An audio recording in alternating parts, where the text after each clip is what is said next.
अच्छा जी, आज हमने बात करनी थी हेगल पर। और हेगल पर बात करते करते हमने कार्ल मार्क्स के साथ इस टॉपिक को लिंक करना है।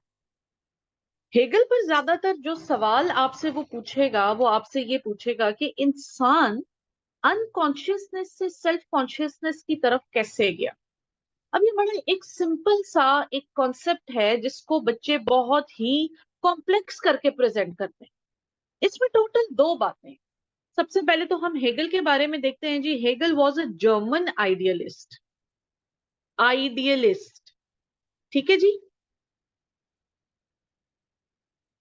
इन्होंने अपनी एक थ्योरी दी है डायलेक्टिक्स की, जो बड़ी मशहूर है।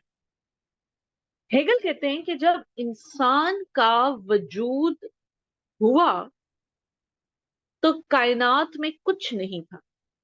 कायनात बिल्कुल खाली थी, इट वॉज एम्प्टी। तो इंसान के माइंड में भी कुछ नहीं था। इंसान अपनी सोच से महरूम था क्योंकि कायनात खाली थी। सोच के लिए तो you have to interact with the matter, you have to engage yourself with matter. Matter था ही नहीं। तो इंसान की जो सोच की सलाहियत थी वो भी नहीं। In order to attain self consciousness, mind needed matter. होता क्या है कि बिग बैंग थ्योरी हो जाती।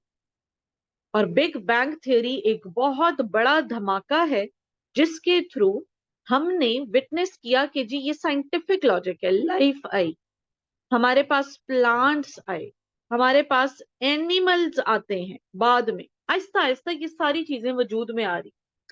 ह्यूमंस ने जब इन तमाम चीजों को देखा, लाइफ को देखा, तो ह्यूमन माइंड ने काम करना शुरू कर दिया। वो जो एक चक्कर चलाना था जहन में सोच का, वो जो सलाहियत थी जो दबी हुई थी, जो हमें लग रहा था कि अनकॉन्शियसनेस है, now it started engaging itself with the matter. Now it started interacting with the matter. तो ह्यूमन माइंड से मीराज आईफोन, बच्चा आपको क्लास से निकलना है। You are annotating, do you want to leave the class please? If you want you can leave. इस stage पे तो आके आई बिलीव के बच्चों को इतनी अक्ल हो जानी चाहिए। आप लोग सीएसएस के लिए तैयारी कर रहे हो। मैं एनोटेशंस ऑफ नहीं कर रही। नेक्स्ट टाइम जो भी स्टूडेंट अगर ये लाइंस लगा लेते हैं तो वो नाम मुझे अपीयर हो जाएगा and that student will be out of the class. गिला मत कीजिएगा फिर।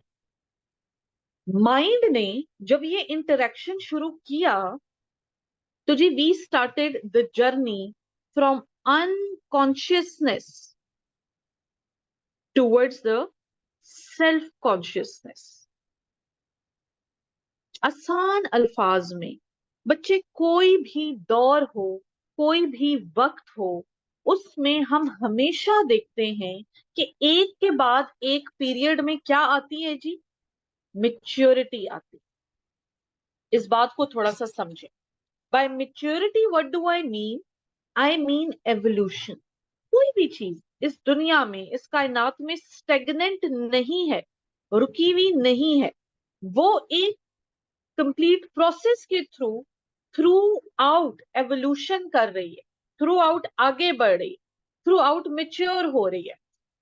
तो इमेच्योर फॉर्म जो होती है हमारे पास, दैट इज थीसिस।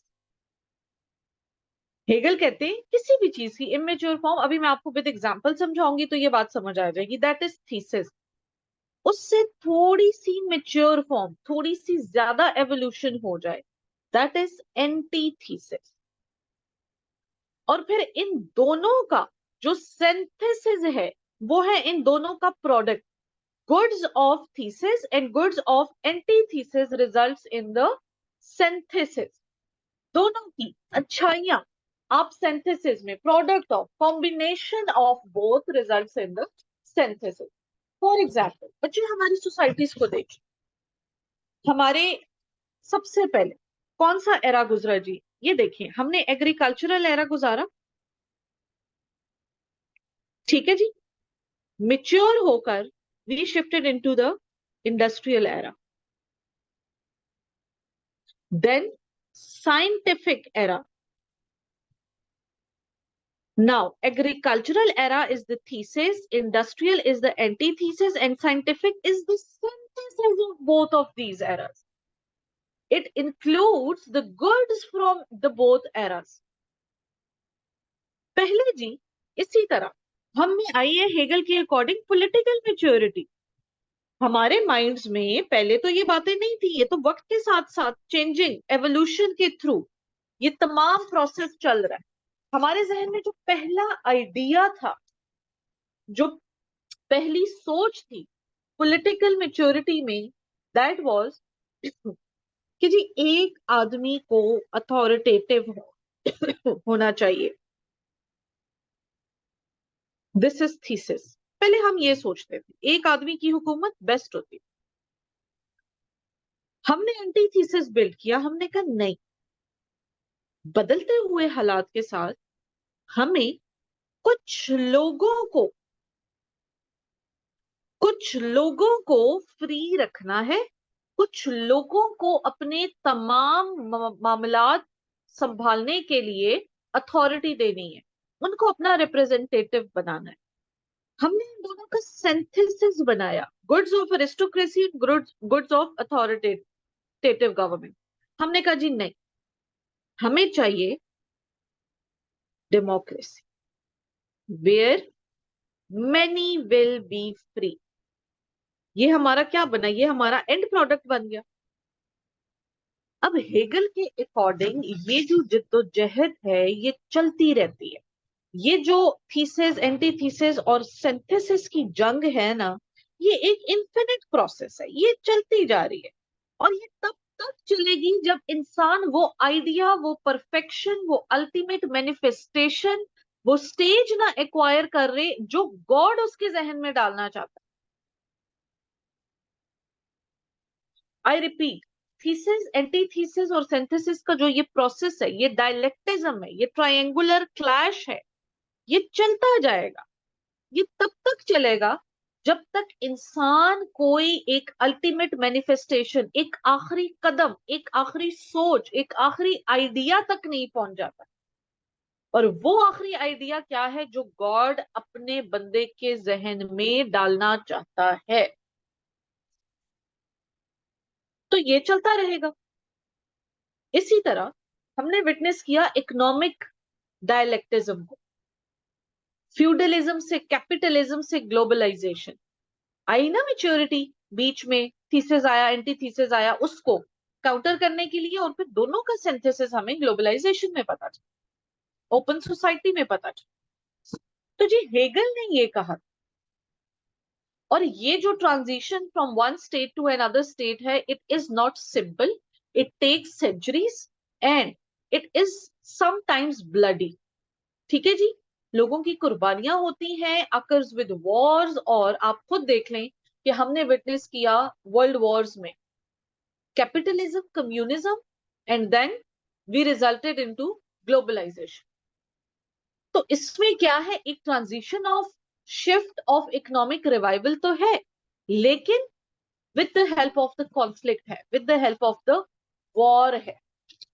तो हेगल ये कहते हैं कि जी ये जो पॉलिटिकल मेच्योरिटी और ये सब कुछ हमने एक्वायर किया है ना, ये इंसान की सोच है। पहले उसमें ये सोच नहीं थी, जब मैटर आया, इंसान ने इंटरेक्ट करना शुरू किया, तो उसके बाद उसकी ये सोच बिल्ड होना स्टार्ट होगी। उसके बाद उसने सेल्फ एक्चुअलाइजेशन की तरफ जाना शुरू कर दिया कि जी मकसद क्या है मेरे इस सोच का, मेरे इस आइडिया का मकसद क्या है। यहां तक स्क्रीनशॉट डन करें जी एमन। अब तीन चीजें हमने देखी।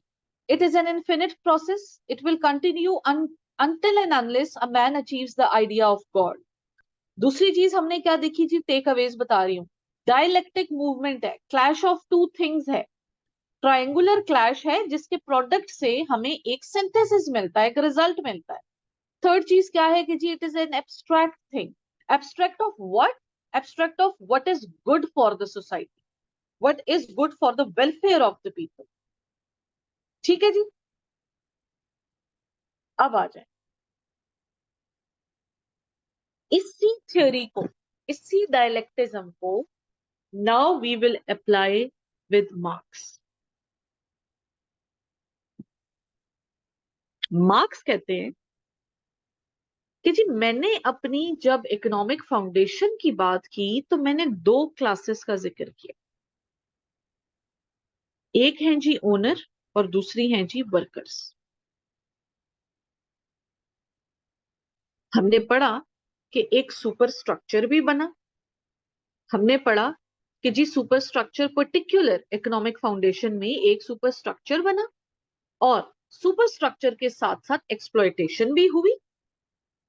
और यस जेब द क्लास इज स्टार्टेड बच्चे, हम लोग पढ़ चुके हैं हेगल को। अब होता क्या है, कार्ल मार्क्स कहते हैं कि ये जो डायलेक्टिज्म है ये हिस्टोरिकली मेरे दौर में भी लोगों के साथ होता आया है।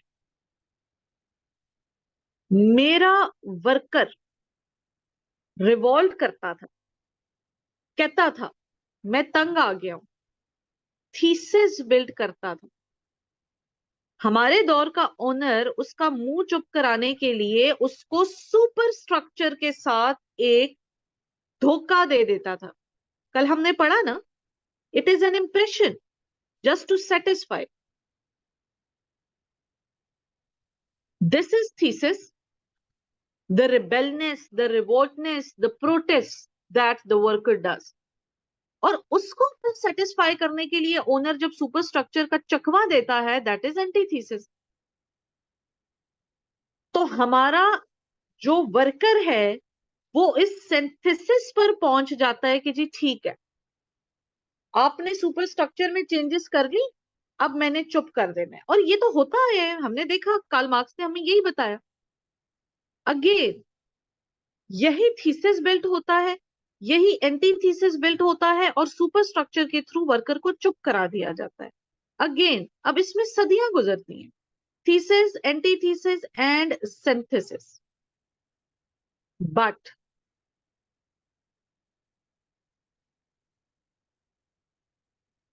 This is dialecticism one, this is second, this is third and this is fourth.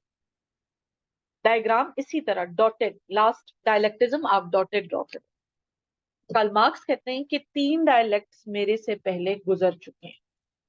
हमने विटनेस कर लिया कि जब भी ये क्लैश आया, ये डिस्प्यूट्स आए वर्कर और ओनर के बीच में, तो हमेशा सुपर स्ट्रक्चर के थ्रू उनको चेंजेस के थ्रू या इल्यूजन बिल्ड करके उनको चुप करा दिया जाता। लेकिन चौथा डायलेक्टिज्म नहीं आएगा, चौथा डायलेक्टिज्म पूरा नहीं होगा, चौथा क्लैश सुपर स्ट्रक्चर की नजर नहीं होगा। इसलिए इसको मैंने डॉटेड ड्रॉ किया है। क्यों? क्योंकि कार्ल मार्क्स से पहले वाले लोगों को ये अवेयरनेस ही नहीं थी that they have been fooled. Karl Marx कहते हैं कि जी मेरी इस राइटिंग्स की वजह से, मेरी इस थियोरी की वजह से, मेरी अवेयरनेस की वजह से, now the workers know what is economic foundation, now they know that they were into the clutches of the nobles. Now they know all the tricks, all the lies, and all the for grantedness that the nobles took from the workers. Fourth dialecticism में मेरी लिखाई लोग पढ़ चुके होंगे, मेरा लिखा हुआ, मेरी एडवाइसेस लोग पढ़ चुके होंगे। मेरी वर्कर क्लास अब मजीद एक्सप्लॉइट नहीं होगी। मैंने इनको अपना तमाम कंटेंट दे दिया है, मैंने इनको अपनी अक्ल को, शऊर को एक्टिव करने के लिए तमाम लिखाइयां छोड़ दी, मैंने अवेयरनेस क्रिएट कर दी। अब मेरे वर्कर्स बजाय इसके कि फोर्थ डायलेक्टिज्म में जाएं, फोर्थ फाउंडेशन में जाकर फिर एक दफा सुपर स्ट्रक्चर का शिकार बने, अब वो लाएंगे रेवोल्यूशन। पहले ओनर्स बेवकूफ बनाते थे, अब वो नहीं बना सकते। अब मैं सब कुछ लिख चुका। अब they will not abide by another form of slavery. What will they do? They will bring revolution. Once they will bring the revolution, the society will be a class less society. There'll be no exploitation. There'll be no income difference. There'll be no surplus value. There'll be no thesis, no antithesis, no distinction, and no new dialectism. Superstructure जो हमारे Nobel ने बनाया था, it will collapse. क्योंकि हमारे workers क्या ले आएंगे जी? हमारे वर्कर्स रेवोल्यूशन लाएंगे। फोर्थ डायलेक्टिज्म को डॉट से जब आप लोग लिखोगे तो साथ लिख लेंगे जी, मार्क्सिस्ट रेवोल्यूशन। अच्छा बच्चों, याद रहे, वैसे तो इस टॉपिक से आगे जितने फिलोसोफर्स हैं, मैं अपनी रेगुलर क्लासेस में 18 टू 19 फिलोसोफर्स कवर करवाती हूँ। वो 18 टू 19 फिलोसोफर्स जो हैं, तो उनका फिर मार्क्स पर क्रिटिक है, क्रिटिसिज्म है। ये जो रिवोल्यूशन है ना, ये कभी आया नहीं। इसलिए लेनिनिज्म एंड माओइज्म में हमने इस रेवोल्यूशन के ना आने की वजूहात पढ़ी। लेकिन वो चूंकि we are taking the classes for the ultimate guide topics, for the top topics, वो फिर हम अपने जो रेगुलर सेशन है पोल साइंस का, उसमें कवर करते हैं और बड़ा डिटेल में देखते हैं कि जी ये मसला क्या बना था और ये रेवोल्यूशन ना आने की वजह क्या है, और इसके बाद के जितने फिलोसोफर्स हैं उन सब ने क्या क्या किया है। ये जर्नी स्टार्ट हुई थी जी प्लेटो से, और ये जर्नी चलती जाती है जी फ्रांसिस फाकुयामा तक, जो कि आज भी जिंदा है। तो ये टाइम पीरियड हम वेस्टर्न फिलोसोफर्स का इसी तरह से लेकर चलते हैं। ठीक है जी, यस यू कैन इम्तियाज। तो जी this was about Hegel and this was about Marx. अब बात ये है कि कार्ल मार्क्स पर अगर आपसे डायरेक्ट सवाल पूछा जाता है सरप्लस वैल्यू पर, तो हम उसको डिटेल में कवर कर चुके हैं। अच्छा, मुझे एक बच्चा याद दिलाइएगा, हमारे पास इम्तियाज, मुझे बच्चे याद दिलाइएगा, मैं right after the class I send you people notes. वो ना एक किताब में मुझे बड़ा आसान लिखा हुआ नजर आया कार्ल मार्क्स। दो स्टूडेंट्स जो जुड हार्मन से नहीं पढ़ सकते या जिनको थोड़ा सा पढ़ते में मुश्किल हो रही है, मैं उनके साथ वो नोट्स शेयर कर दूं। ठीक है जी। Raheel, I don't know about the important questions और not, but I make sure कि जब मेरा डिटेल सेशन होता है उसमें फिर हम एडवांस पॉलिटिकल साइंस को सारा पढ़े, उसमें फिर हम डिटेल में पढ़े। तो उसमें हम 18 वेस्टर्न फिलोसोफर्स कर रहे होते हैं, सारे मुस्लिम कर रहे होते हैं, बेसिक कॉन्सेप्ट्स भी सारे कर रहे होते हैं। ठीक है, क्योंकि बच्चे आपके पास जो कंटेंट है ना, वो कंटेंट, उसामा बस एक बच्चा मुझे याद दिलाएगा, because I have so many things going on, तो मैं भेज दूंगी वो ग्रुप में। I will send the coordinator. अच्छा जी, अब ये तो हुई बात कार्ल मार्क्स पर। आई डोंट थिंक कि कार्ल मार्क्स में आप लोगों को कोई इशू होगा। I hope it will be clear to each one of you. I've tried my best to make most of it in the limited time. अब देखते हैं जी, हमारे पास एक सवाल आया था, बच्चे बड़ा डर गए थे। सीएसएस के पेपर में जो बाकी के फिलोसोफर्स हैं, मैं इस वजह से करवाती हूँ क्योंकि कभी एफपीएससी का पता चलता नहीं। कोई सा भी सवाल कहीं से भी उठा के वो आपको दे सकता है। जैसे कि रिसेंट सीएसएस के पेपर में उसने आपको लिख कर दे दिया जी, एग्जिस्टेंशनलिज्म। अब 99% बच्चों को नहीं था पता कि ये थ्योरी क्या है और इसका मकसद क्या है। हाँ, लेकिन मेरे बच्चों ने, सब ने इस सवाल को अटेम्प्ट किया था, उनको आता था लिखना। जिसको ज्यादा नहीं भी आता था, एटलीस्ट 10 to 11 मार्क्स तक का वो लिख कर आया है। एग्जिस्टेंशनलिज्म की थ्योरी दी है जी हमारे पास एक वेस्टर्न फिलोसोफर हैं जिनका नाम है John Paul Sartre. He was born in 1905 and he died in 1980.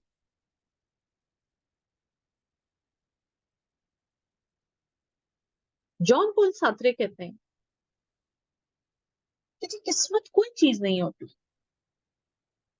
नहीं, अभी ये वेस्टर्न फिलोसोफर चल रहा है सबा, मुस्लिम फिलोसोफर्स वेस्टर्न के बाद आएंगे ना। पहले हम वेस्टर्न कवर कर लें, फिर हम मुस्लिम कवर करेंगे। सातरे कहते हैं कि किस्मत कोई चीज नहीं होती, डेस्टिनी इज नथिंग। दुनिया में जो कुछ भी इंसान के साथ होता है वो तमाम इंसान के अपने अमाल हैं। अगर वो फेल हो रहा है सातरे की लैंग्वेज में, तो उसने मेहनत नहीं की, किस्मत में नहीं था, ये कहना एक धोखा है। बहुत से लोग किस्मत का, डेस्टिनी का सहारा लेकर खुद को भी धोखा देते हैं और लोगों को भी धोखा देते हैं। ऐसी कोई बात नहीं होती, है ही नहीं डेस्टिनी कुछ। जो भी होता है वो इंसान के अपने एक्शंस होते हैं। इंसान डिसीजंस लेता है और उन डिसीजंस का फिर जो आउटकम बनता है वो उसको फेस करना पड़ता है।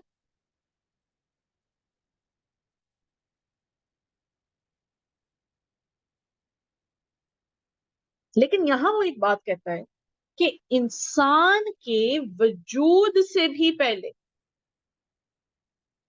इंसान के, गौर कीजिएगा, वजूद से भी पहले उसका मकसद तय हो जाता है कि वो इस दुनिया में किस लिए आ रहा है। इंसान के वजूद से पहले उसका मकसद तय हो जाता है कि वो इस दुनिया में किस लिए आ रहा है। मार्कर से आप लोग लिखेंगे एग्जिस्टेंस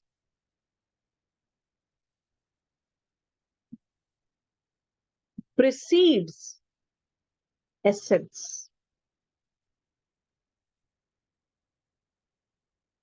एग्जिस्टेंस से पहले ही आपको इस इंसान का दुनिया में आने का एसेंस मालूम हो जाए। इस चीज को मजीद समझाने के लिए मैं आपको एक एग्जांपल दूं। प्यारे बच्चों, मैं एक डिस्कशन हमारी आपस में चल रही है और मैं अपनी क्लास में कहती हूँ that I need to buy a knife. मुझे क्या खरीदनी है? मुझे एक छुरी खरीदनी है, एक चाकू खरीदना है। अब आपके जहन में, मैंने अभी चाकू खरीदा नहीं है, आपके जहन में आएगा, अच्छा ma'am needs a knife to cut fruits, ma'am needs a knife to cut vegetables, ma'am needs a knife because she wants to cut somebody's।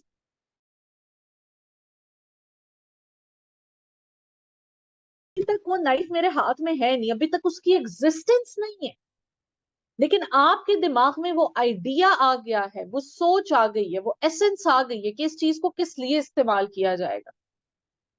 Structure plan हो गया है जहन में कि इस चीज को किस लिए इस्तेमाल किया जाएगा, है कि नहीं है? मैं कहती हूं कि जी उसामा नीड्स अ लैपटॉप। मुझे पता है अभी लैपटॉप उसके पास नहीं आया, he needs it, I mean कि जी उसको इस चीज की एसेंस ये है कि उसने एफपीएससी के पेपर्स की तैयारी करनी है, कॉम्पिटेटिव एग्जाम्स के लिए अपीयर होना है, उसको चालान वगैरह डाउनलोड करने में मसला है, उसको किताबें पढ़ने में मसला है, इसलिए उसको लैपटॉप चाहिए। अब मेरे जहन में वो स्ट्रक्चर प्लान हो गया है उसकी एग्जिस्टेंस से पहले ही। तो सातरे भी यही कहते हैं कि ये किस्मत विस्मत को दोष मत दो, ये कुछ नहीं होती, जो आप कर रहे होते हो ना वो आपके अपने एक्शंस होते हैं। और किसी भी चीज के वजूद में आने से पहले आपको उसका मकसद पता होता है। मैंने मोबाइल लेना है, मैंने मोबाइल इसलिए लेना है कि मैं व्हाट्सएप यूज करूं, मैं इसलिए बात कि मैं बात कर सकूं, मैं इसलिए मोबाइल ले रही हूँ कि जी मैं इसी पर नोट्स चेक कर सकूं, ठीक है ना, मेरे बच्चे मुझसे कांटेक्ट कर सके, मेरे स्टूडेंट्स मुझसे बात कर सके। तो ये एसेंस हमें पहले ही पता चल जाता है। अब इसी बात को अपने जहन में लेकर चलें और एक बहुत मजे की रेलेवेंस बनाने लगे हैं हम लोग। यहां तक स्क्रीनशॉट डन करें एमन, नेक्स्ट पेज पे चलते हैं बच्चे।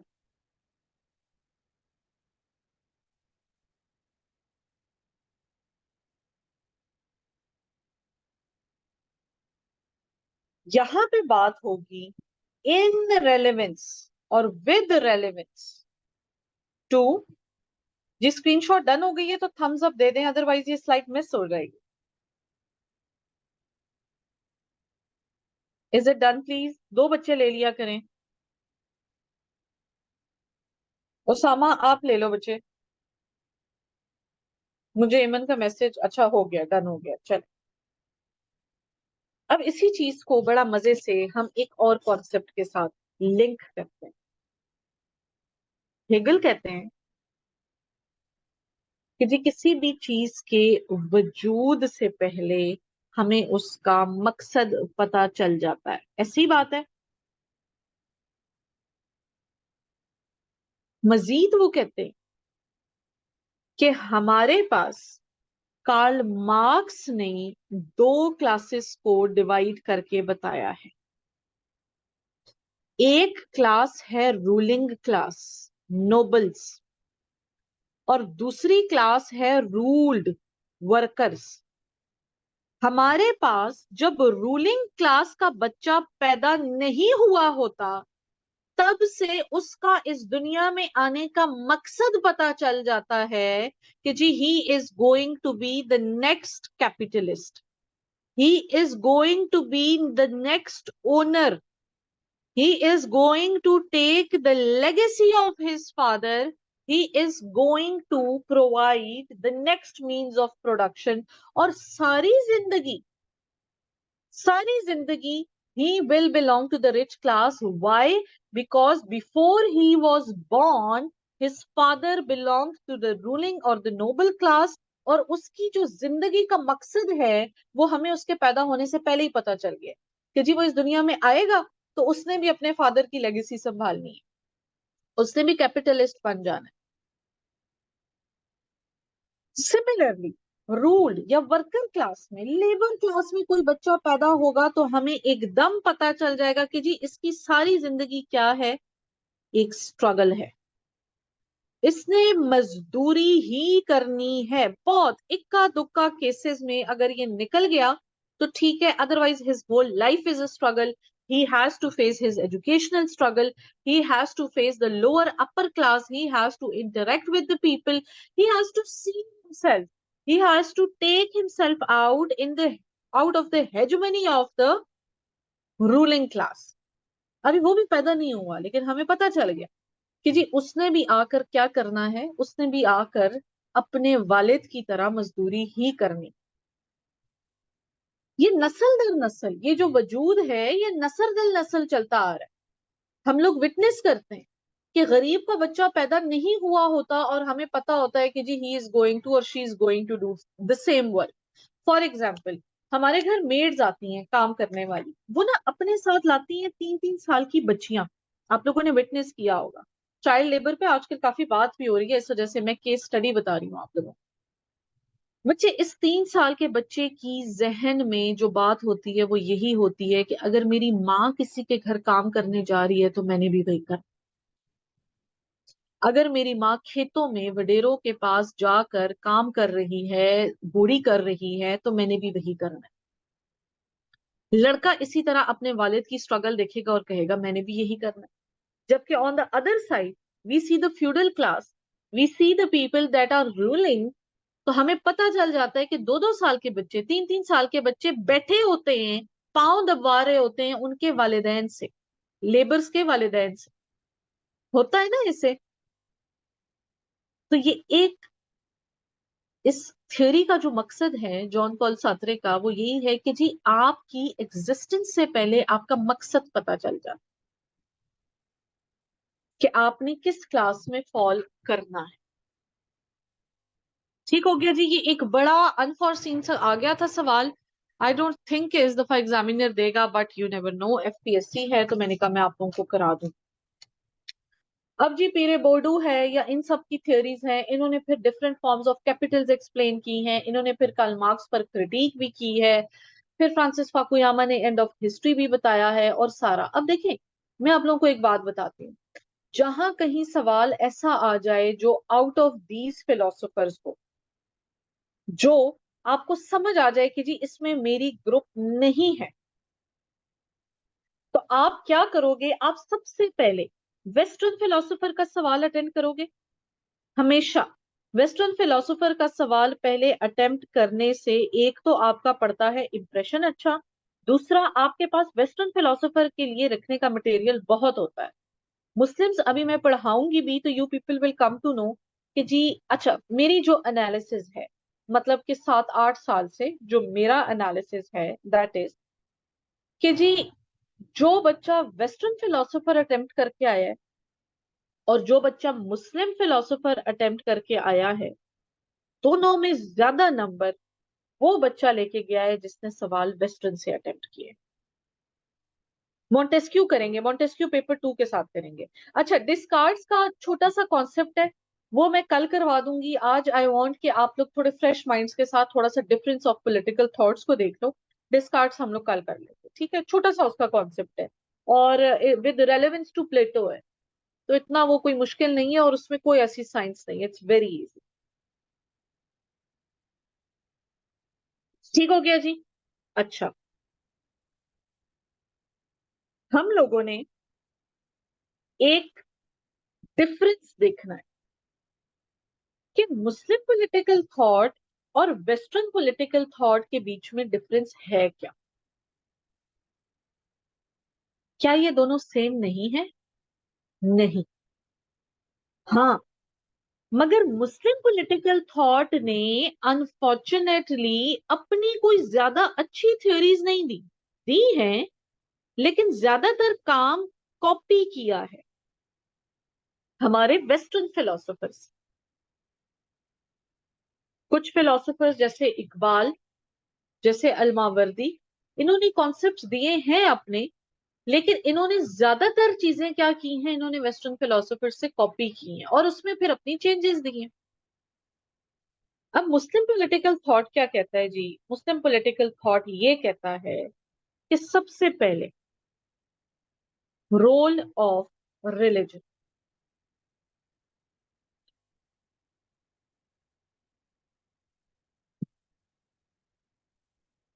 वेस्ट कहता है कि जी रिलीजन और पॉलिटिक्स जो है, दोनों, इनको आप कभी सेपरेट नहीं कर सकते,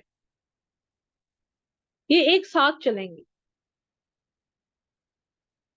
जबकि मुस्लिम पॉलिटिकल थॉट कहता है कि जी हम तो इस रिलीजन को पॉलिटिक्स से अलैदा कर ही नहीं सकते। हमारे पास तो हमारे रिलीजन ने एक कंप्लीट कोड दिया हुआ है, एक कंप्लीट डायरेक्शन दी हुई है कि आपने पॉलिटिक्स को किस तरह से चलाना है। एक कॉन्सेप्ट इंट्रोड्यूस भी करवाया है, टीच भी करवाया है और उसको एज एन एग्जाम्पल भी सेट किया है। हमारे पास तो जी दीन है, हमें तो इस हद तक बताया जाता है कि जी इकोनॉमिक सिस्टम किस तरह से चलेगा, सोशल सिस्टम किस तरह से चलेगा, पॉलिटिकल किस तरह से चलेगा। हमारे पास तो शहरिया है।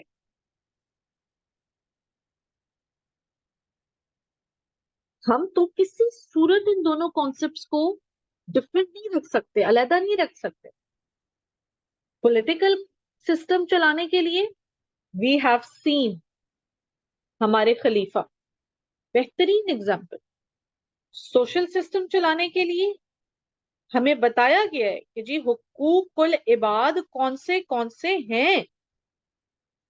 इकोनॉमिक सिस्टम चलाने के लिए हमारे पास है जक़ात, रिबा, सेंट्रलाइज्ड जक़ात system, circulation of wealth, circulation of money. तो हम तो नहीं अलग रख सकते। बेस क्या है वेस्टर्न पॉलिटिकल सिस्टम की? बेस है वेस्टर्न फिलोसोफर्स।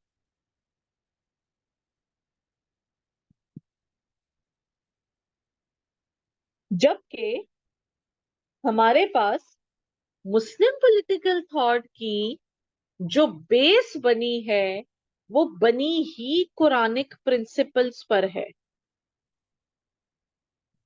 तो अब बच्चे, कुरान में तो फिर हर मसले का हल है, और अगर हल नहीं भी है तो आप इज्तिहाद करें।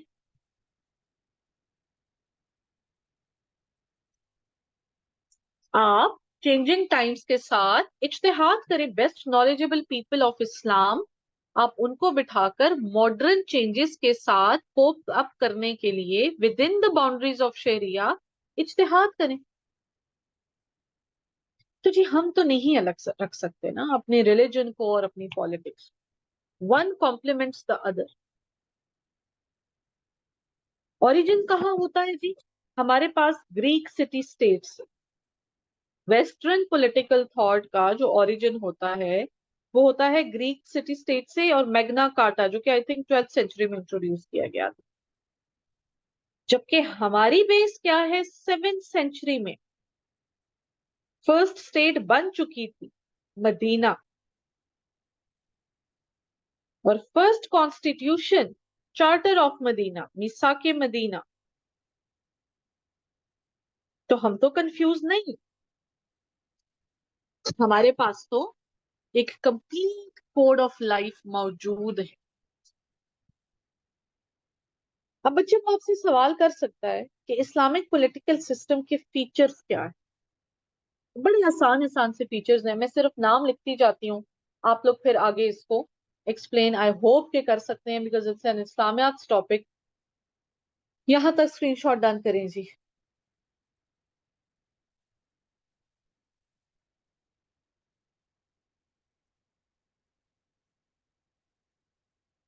जब स्क्रीनशॉट डन हो जाए please let me know. Okay done.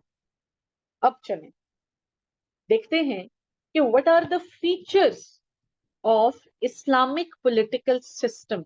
Raheel, features of Islamic, मैं भेज दूंगी बच्चे बिल्कुल, बस मुझे कोई याद दिला दे, क्योंकि दूसरे भी ग्रुप्स हैं उनमें भी मैंने चीजें भेजनी होती हैं तो मेरे बिल्कुल जहन से निकल जाता है। Islamic political system. अब जी सबसे पहला फीचर, शरिया लॉ। शरिया लॉ आपको क्या कहता है कि जी जो सॉवरेनिटी है ना, जो एक राजिक है, वही मालिक है पूरी दुनिया का, पूरी कायनात का, वो है Allah. And he is the only sovereign command. हाँ, अल्लाह ने जमीन पर अपने मामलात चलवाने के लिए वाइस एजेंट जरूर भेजें। इंसान को अपना वाइस एजेंट जरूर बनाकर भेजा, लेकिन अथॉरिटी अल्लाह के पास।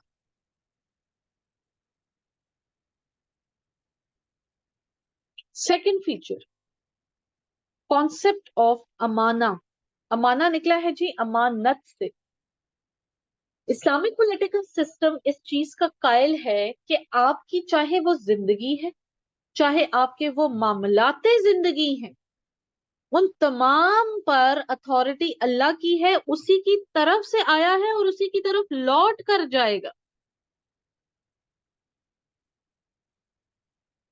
हमारी जिंदगी भी अल्लाह की अमानत है, और इस जिंदगी में किए हुए तमाम जो हमारे अमाल हैं उनकी अकाउंटेबिलिटी भी तो अल्लाह के पास ही है।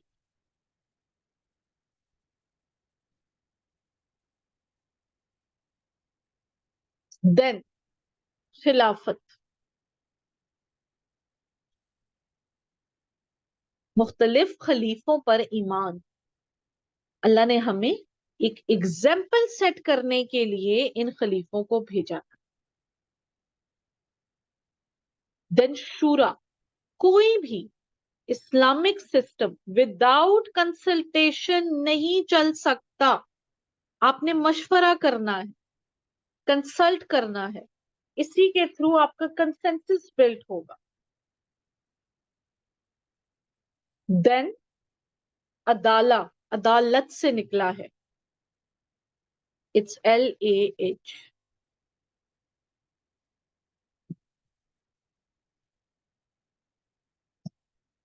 जस्टिस, ट्रांसपेरेंसी, इंसाफ, हिस्बा, अकाउंटेबिलिटी।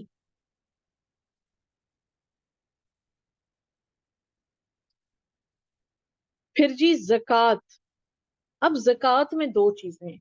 एक ज़कात तो वो है जो खवातीन की सोने पर है, इंडिविजुअलिज्म मैटर है, मतलब आपका अपना है कि आपने 7.5 तोले पर अपनी ज़कात देनी है, या जितने भी तोले चांदी आपके पास है, वो एक मुकर्रर आपके पास अल्लाह ताला की तरफ से वो चीज आ गई है। अब वो आपका और अल्लाह का एक आपस में सिस्टम चलता है।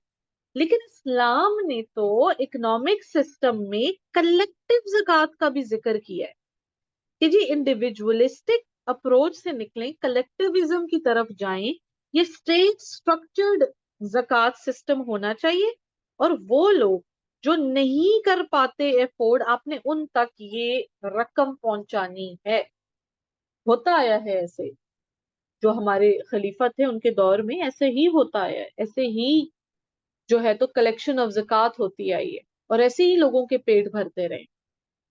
आज का तो दौर बहुत ही कोई फितने वाला दौर है, हम लोग तो बिल्कुल ही अनअवेयर हैं इन सारी चीजों से। Then we have our political system explained कि जी जो बेसिक पॉलिटिकल सिस्टम है वो चलेगा कैसे। अब ये बड़े मजे की बात है, देखिए पॉलिटिकल सिस्टम में ना जिन चीजों पर हमारे पास तमाम तर मसाइल बनते हैं, उस चीज को पहले आपका पॉलिटिकल सिस्टम क्लियर करता है। Rights of minorities. इस्लाम जबरदस्ती का दीन नहीं है, याद रखिए। आप किसी को जबरदस्ती करके नहीं इस्लाम की तरफ माइल कर सकते। तो आपने राइट्स ऑफ माइनॉरिटीज को हमेशा प्रिवेल करवाना है। आपने उनको फ्रीडम ऑफ वर्शिप देनी है। हाँ, आप साथ साथ अपने दीन को प्रीच करें, आप साथ साथ अपने दीन को स्प्रेड करें, लेकिन मार के नहीं, कत्ल करके नहीं। आपने बड़ा उनके साथ, if they are minority you have to respect. Then rule of law. ये टॉपिक मैंने अपने कॉन्स्टिट्यूशनल लॉ वाले बच्चों को पढ़ाया हुआ है कि जी रूल ऑफ लॉ, हर चीज से पहले आपका कानून। कानून भी कौन सा? शहरिया लॉ। अब अगर इसके जिम्मे में कोई सजा आती है, जो कि इस्लाम ने ऑलरेडी आपके लिए लिखा हुआ है कि जी इस हरकत की ये सजा है, तो दें आप सजाएं। पहले आप काउंसल करें, पहले आप कोशिश करें, लेकिन अगर नहीं है तो इस्लाम ने बाकायदा पनिशमेंट्स अनाउंस की हुई है। So you should be able to command good and prevent the evil.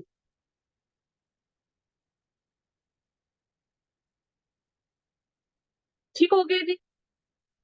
These are some 8 to 9 features of political system, which I know most of you would be knowing, but I had to build a base. Base for what? Base for our next Muslim philosopher, and that is none other than Al-Farabi. Al-Farabi जी अपनी एक book लिखते हैं, और बड़ी मशहूर book है जो इनकी एमसीक्यूज के पीएमएस में भी पूछ चुके हैं काफी दफा। मदीना तुल फजीला।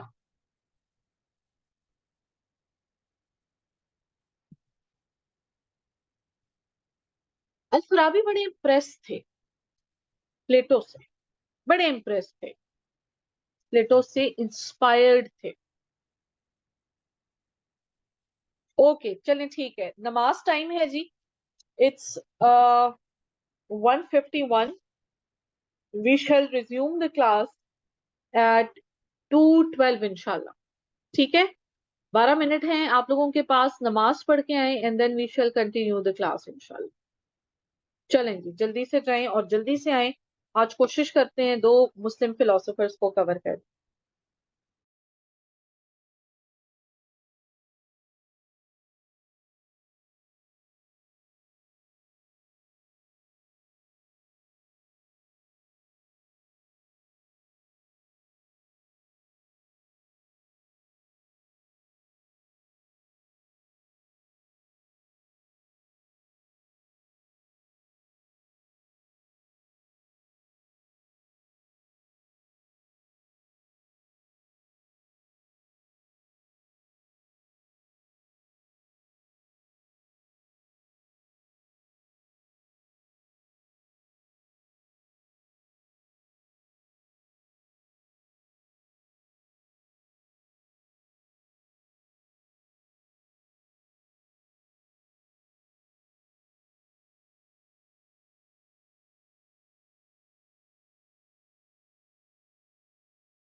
अच्छा जी, I hope you people are back. हम बात कर रहे थे जी अल फराबी की। मैंने आप लोगों को ये बताया है कि सीएसएस में आपसे सवाल वो डायरेक्ट ये नहीं कहेगा कि जी अल फराबी पर नोट लिखें। उसने पिछली दफा भी आपको ये कहा कि जी एग्जीक्यूटिव का जो कॉन्सेप्ट है वो क्या है अल फराबी के नजदीक और अल मावर्दी के नजदीक। अब executive means head of the state, तो इसको किस तरह से प्रेजेंट करना है और उसकी क्या क्या खूबियां होनी चाहिए और वो जो स्टेट है वो किस तरह से चलनी चाहिए, तो इसको आज हम फिर अब देखते हैं। Al Farabi was very much inspired from Plato. ठीक है जी, और प्लेटो की भी स्पेसिफिकली जो आइडियल स्टेट का कॉन्सेप्ट है वो बड़ा पसंद आया अल फराबी को।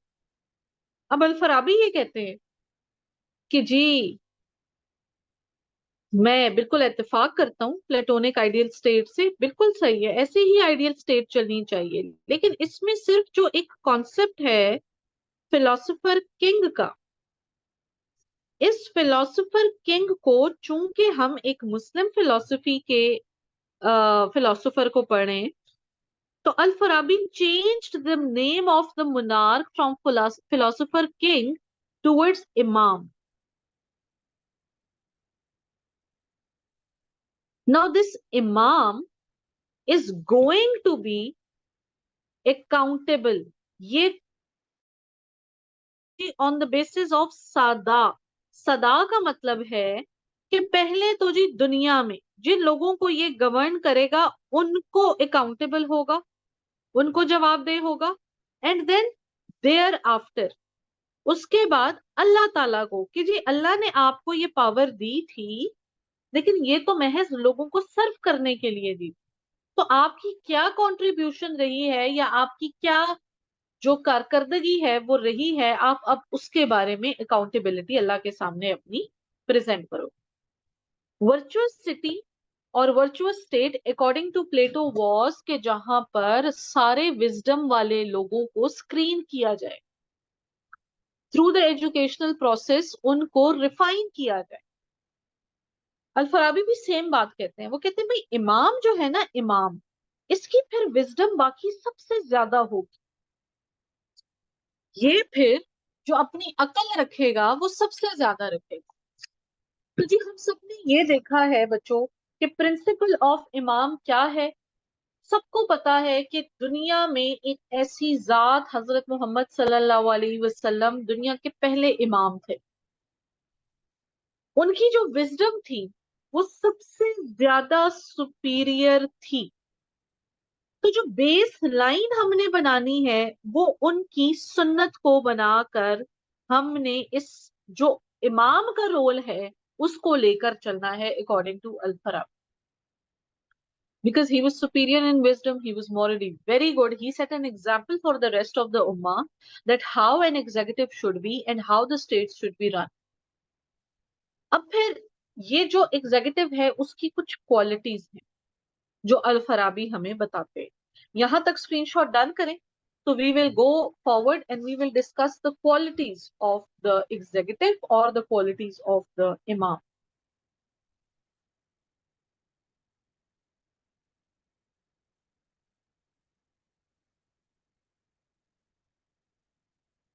Is the screenshot done please? अच्छा, अब देखिए, qualities of imam are very simple. मैं यहाँ एग्जीक्यूटिव इसलिए लिख रही हूँ क्योंकि बहुत से बच्चे जब एग्जीक्यूटिव का सवाल आया तो बिल्कुल ही ब्लैंक हो गए कि मैम ये तो हमें समझ ही नहीं आ रही थी क्या करें। भाई इमाम ही है ना एग्जीक्यूटिव, उसी ने चलानी है ना कंप्लीट स्टेट। तो जी what are the qualities? The first quality is that he should be Muslim, then he should be having deep knowledge of Islam, then he should be physically sound, then he should have good understanding of Islam. He should have a very good memory. आयतें याद हों, हवाले याद हों, कभी कोई भी बात, कोई भी इशू स्टेट में आए तो जी हमारे पास, अच्छा मैं एमन एक सेकंड आपको बच्चे पीछे करके दे देती हूँ, because the screenshots are very important. ये स्क्रीनशॉट लें और मुझे बताएं फिर जल्दी से।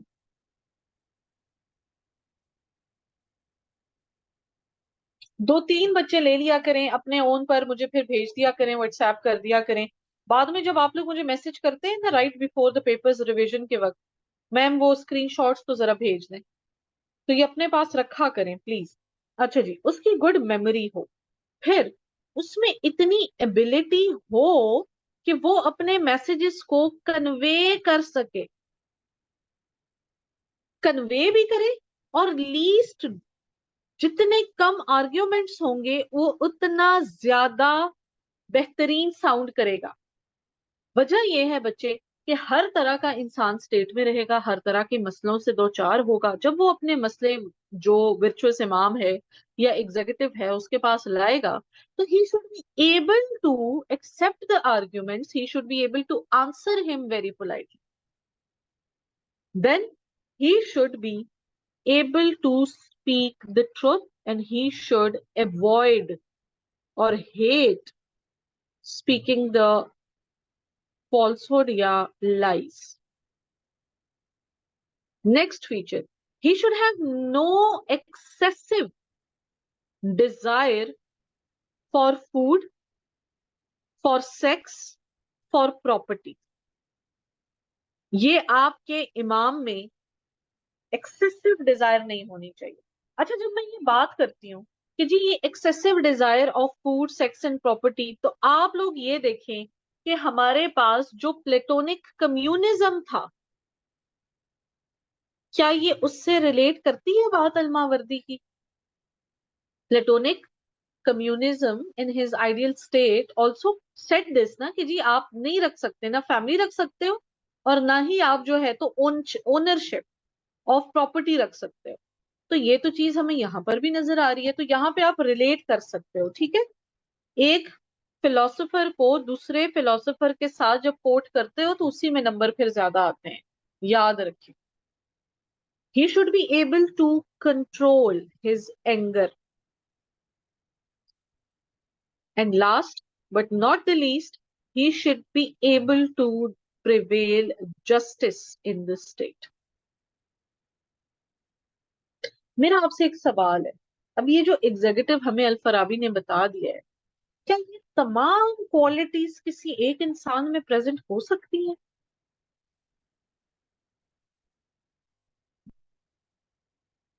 क्या ये तमाम किसी एक इंसान में हो सकती हैं जी? नहीं हो सकती। तो क्या होगा? अली नहीं हो सकती हैं बच्चे। कोई इंसान सारा कुल तो नहीं है ना, कुल तो जात सिर्फ अल्लाह पाक की जात है, तो इन क्वालिटीज में वो कहीं ना कहीं लैक जरूर करेगा। तो क्या होना चाहिए? होना ये चाहिए कि बनेगी एक इमामत काउंसिल, और ये इमामत काउंसिल्स में बैठेंगे 5 से 6 एक प्रोफाउंड नॉलेज वाले उलमा। ये उलमा क्या करेंगे कि जितने भी कैंडिडेट्स हैं, फॉर एग्जाम्पल इन तीनों ने इमाम बनना है, अब ये 5 से 6 लोग इन तीनों को इंडिविजुअली इन तमाम करेक्टरिस्टिक्स पर गेज करेंगे, और इनमें जो सबसे ज्यादा डिजर्विंग, जो सबसे ज्यादा एलिजिबल कैंडिडेट होगा, that will be the next इमाम of the state. My dear students, don't you people think that this criteria of screening the virtuous executive relates with the criteria of that of philosopher king given by Plato? करता है ना relate? तो आप लोगों ने यहाँ पर relevancy build करनी।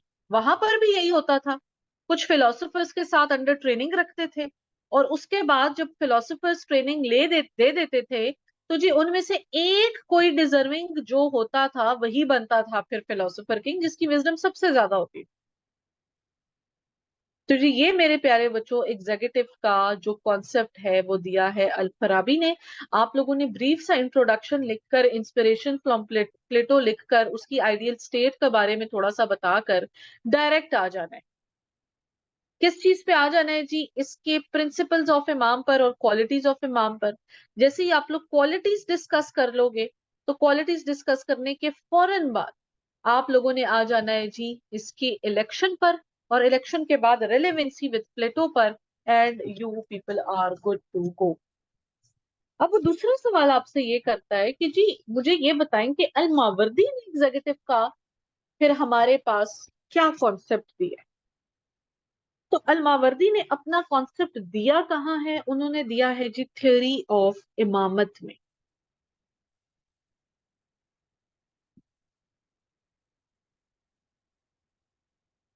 अल मावर्दी अपनी थ्योरी ऑफ इमामत में एक बहुत प्यारी बात कहते हैं।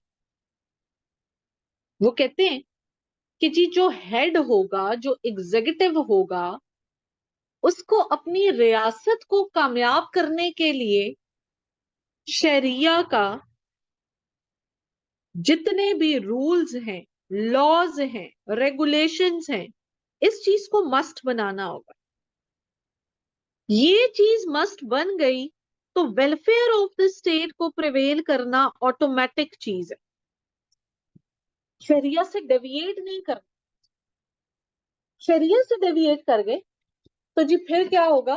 फिर आपकी कोई गारंटी नहीं है आपकी स्टेट। अब इमाम की कुछ क्वालिफिकेशंस हमें अल मावर्दी भी देते हैं। तो यहां तक स्क्रीनशॉट डन करें। नेक्स्ट पेज पर क्वालिफिकेशंस ऑफ इमाम हम लोग डिस्कस करते हैं, that are given by Al मावर्दी।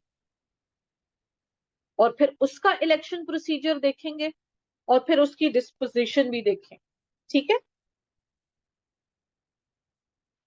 हम लिख लेते हैं जी क्वालिफिकेशंस और क्वालिटीज।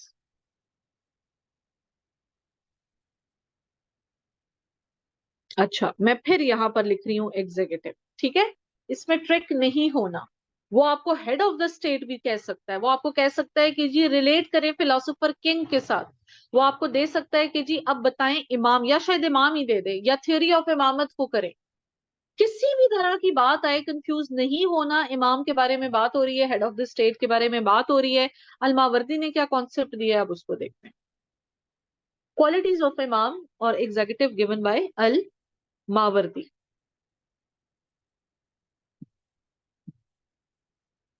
अल मावर्दी कहते हैं कि जी मेरी जो स्टेट का हेड होगा वो मेल होना चाहिए। Female authoritative sovereign command is unacceptable इन इस्लाम। मावर्दी कहते हैं कि जी वो मेल होना चाहिए। ऑब्वियसली मुस्लिम होना चाहिए। ही शुड बी एन अडल्ट, समझ बूझ रखता हो। ही should B free. He should be the preacher of Islam. पहले से ही इस्लाम को, इस्लाम का नाम बढ़ाने के लिए, इस्लाम को स्प्रेड करने के लिए वो काम कर रहा हो। ही should be the man of character. अब देखें, मैन ऑफ करेक्टर क्यों? क्योंकि तमाम स्टेट के जितने लोग हैं उन्होंने as a role model, as an ideal इनको देखना है। हाँ जी, उसमें फीमेल भी हो सकती है रेहान, लेकिन यहाँ पर नहीं हो सकती, यहाँ पे सिर्फ मेल होगा। फिर जी, he should be brave, he should be strong, he should have a very neutral temperament. Adult, third पे लिखा है adult. He should be patient, he should be not miser, and he should be mentally stable, and he should be deep sighted। मतलब उसको पता हो कि किस चीज के रिप्रिकॉशंस क्या बन सकते हैं।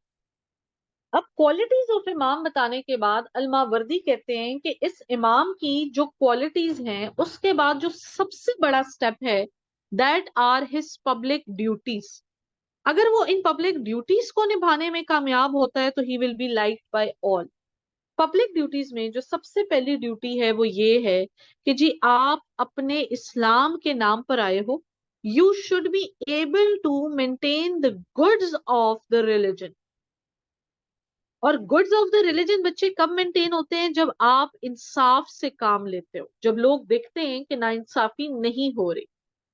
हाँ, जहां आपको जरूरत पड़ेगी वहां आपको अपनी टेरिटरी को प्रोटेक्ट करना पड़ेगा।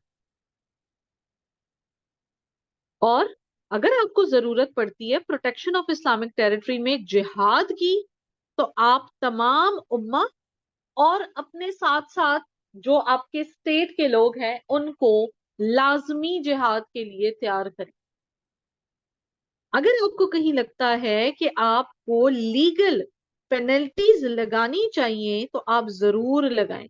अब लीगल पेनल्टीज का कहां से पता चलता है? इधर ही से इसकी बात को कोट करें कि जी इन्होंने सबसे पहली जो शर्त रखी थी वो रखी थी शरिया लॉ की। तो आपकी शरिया बताती है आपको कि कौन सी लीगल पेनल्टीज हैं। जिना किया तो क्या होगा, रिबा क्या है, किसास क्या है, सारी चीजें। अगर नहीं किया तो जी आपको वो एज अ सॉवरन एक अथॉरिटी दे देते हैं कि जी म्यूचुअल कंसेंसस पर बात बिल्ड करने, डिटेरेंस पे बात बिल्ड करने। बिल्कुल कर सकते हैं रेहान, बिल्कुल कर सकते हैं। ठीक है जी। Then you should have sincere advisory bodies. Sincere advisory bodies से मुराद ये है कि जी आपके जो इर्द गिर्द लोग काम करें उनको आपने ऐसा रखना है क्योंकि उनका बड़ा असर होता है। They'll be advising you things and you will be obviously taking the actions according to their wills।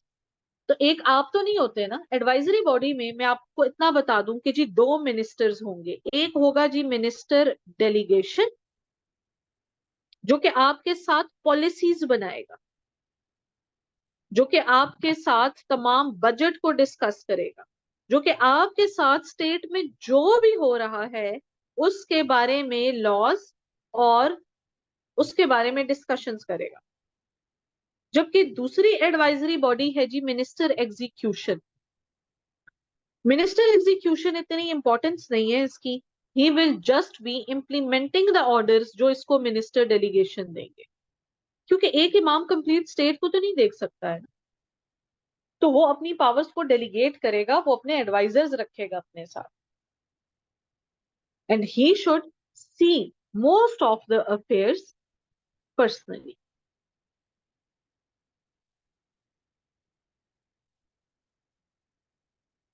अब यहां पर जो इलेक्शन ऑफ इमाम का प्रोसेस है उसको थोड़ा सा समझो। इलेक्शन ऑफ इमाम अकॉर्डिंग टू अल-मावर्दी विल बी सच कि जी पहले तो ये प्रोसेस है कि आप इलेक्शन करवाओगे। मेजॉरिटी वोट वाला candidate, for example A B C तीन कैंडिडेट्स हैं, लोगों ने ए कैंडिडेट को ज्यादा वोट्स दिए हैं तो automatically he will be the next executive, he will be the next इमाम। एक बात। दूसरी बात यह है कि जी आप इमाम को नॉमिनेट भी कर सकते हो। जिस तरह से हजरत अबू बकर ने हजरत उमर को नॉमिनेट कर दिया था। You can nominate a successor if he is determined with most of the qualities that we have discussed here।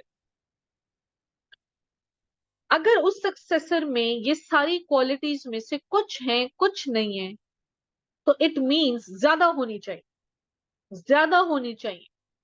और अनक्वेश्चनेबल अलायंस इस वजह से नहीं है बच्चे क्योंकि आप ये देखें कि हमें तो शक ही नहीं है ना कि हजरत Umar obviously this is something unquestionable कि उन्होंने तो बहुत अच्छे तरीके से आगे इमामत संभाली।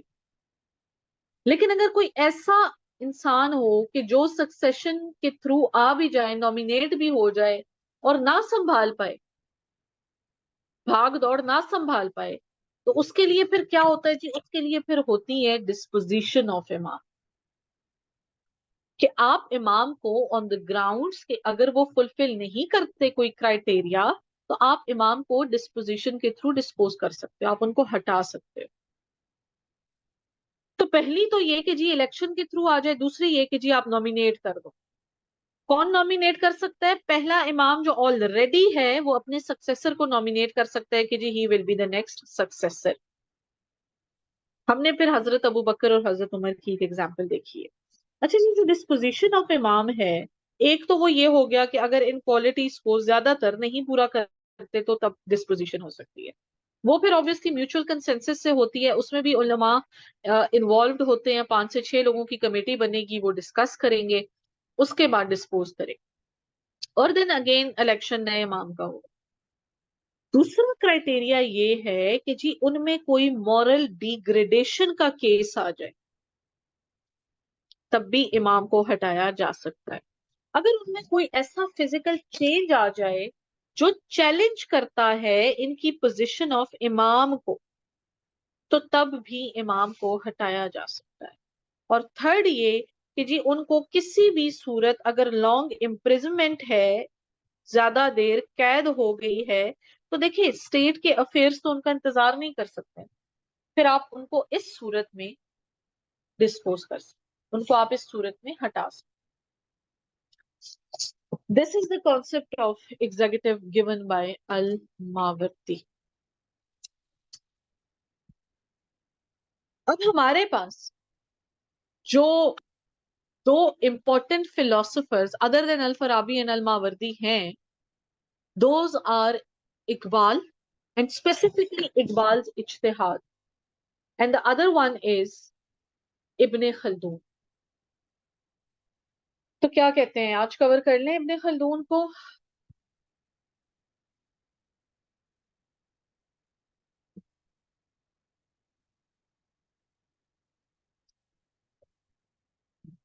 क्यों राहील, इनफ मैम। कोई और क्लास है आप लोगों की? 3 बजे तक तो आई बिलीव कोई क्लास नहीं है किसी की भी।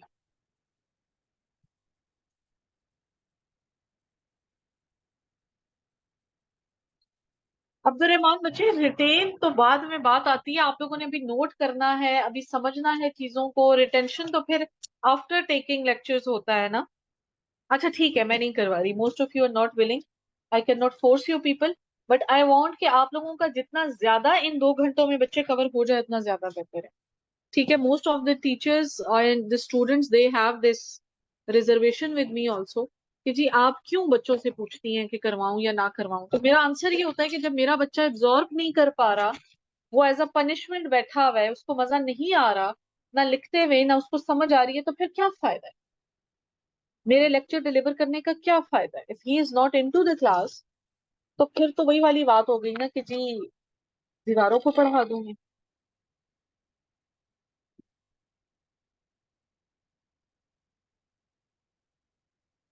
अच्छा जी, कल हमने क्या कवर करना है? हमने कल कवर करना है इब्ने खल्दून, हमने कल कवर करना है अल्लामा इकबाल, और हमने इंशाल्लाह अपने स्टार्ट कर लेने हैं बेसिक कॉन्सेप्ट्स। अब बात यह है कि बेसिक कॉन्सेप्ट्स में जैसे ही हम लोग मेजर कॉन्सेप्ट्स कवर कर लेंगे, तो thank you so much Hasan, thank you so much Usama. तो हमने क्या करना है कि जी लॉन्ग इम्प्रिजनमेंट, रेहान के बच्चे ज्यादा देर तक उनको कैद हो जाए और उसी में कोई उनको सक्सेसर क्लेम कर दे कि जी ये मेरा जो सक्सेसर है ये आएगा आगे और इमाम बनेगा, तो अगर उनकी कैद का टेन्योर बहुत ज्यादा है, तो स्टेट तो अपने अफेयर्स चलाने के लिए इतना इंतजार नहीं कर सकती है ना। तो इस केस में फिर वो जो नॉमिनेशन है वो खत्म हो जाएगी और जो दूसरा इलेक्शन है वो स्टार्ट हो जाएगा।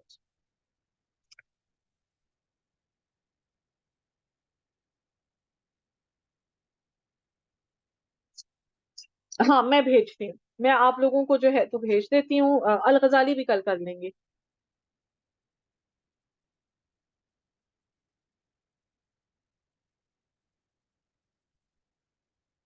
इब्ने तैमिया आप लोगों के कोर्स में है, लेकिन वो हमारे डिटेल सेशन में होता है बच्चे फिर। इसके तो टोटल 3 क्लासेस होती हैं बड़ी, 2-2 घंटे की, सिर्फ मुस्लिम फिलोसोफर्स की। See you all tomorrow then. और कल मेरी बात सुन लें, कल हमारा चूंकि last day of the week है, कल हम पूरे 3 बजे तक पढ़ेंगे। हाँ, नोट्स में भेजती हूँ Ali Javed, I will be sharing that. आज हम 20 मिनट पहले क्लास को खत्म कर रहे हैं, लेकिन कल इसमें भी 10 मिनट की तो ब्रेक थी, ठीक है ना? कल फिर बोर होते हैं या बैठे रहे हैं या लिख लिख के थक गए हैं, लेकिन कल हमने कवर करना है इंशाल्लाह। तब तक के लिए जी ख्याल रखें अपना, मुलाकात होती है आप सबसे। और मुझे ये बताएं कि how many of you are facing the problem in the recording.